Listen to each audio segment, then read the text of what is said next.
Looks like a beautiful day outside, perfect day for debunking with this mount. So I'll head out now from the hotel and let's see what we can come up with.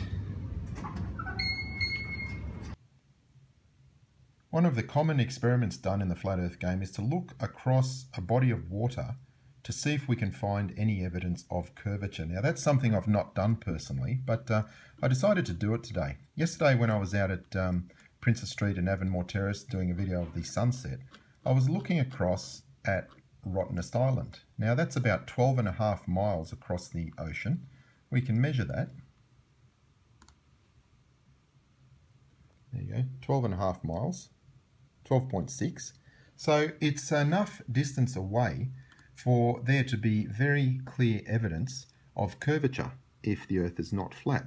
And what I did is I obtained a couple of videos, one from the top of the hill and then another from down near at beach level. So my estimation of the elevation was about 2 meters down here at the beach and perhaps 30 meters, 100 feet at the top of the hill. So looking out across at Rottnest Island from those two different elevations, we should see some evidence of curvature, some evidence of objects or land masses being hidden by that curvature. Now, what I was focusing on, I actually did a 4K pan of the entire island from both elevations, and I'll upload those separately. They're quite large files, but the real money shot came when I was looking at this lighthouse, which is Bathurst Lighthouse. Now let's just put our man here and I'll show you what the lighthouse looks like on the ground. There it is. Now you can see that it's not directly at the water's level, it's on a slight hill. So if we can see that hill and the size of the hill changes from the two different elevations, that's going to be some evidence of curvature hiding the object. So without any further ado, I'll just show you the two shots from 30 meters elevation and from 2 meters elevation. You can make up your own mind. So I'm just down at Cottesloe Beach in Western Australia, looking out across the ocean towards Rottnest Island. Now, I've just done a 4K video sweep left and right of the island, plus a few zoomed in shots with digital zoom.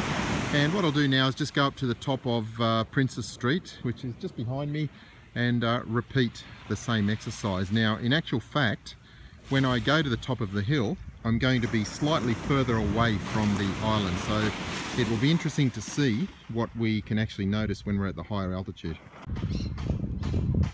So I'm now at the top of the hill, there's the camera set up, and I'm about to do another 4K sweep of Rottnest Island from left to right, Avonmore Terrace and Princes Street, and we'll just compare the two videos from the water's level and this elevation, which is about 30 meters according to the GPS, about 100 feet, and see if there's any difference. Plus I'll also take some still shots of the lighthouses to see if we can detect any evidence of curvature.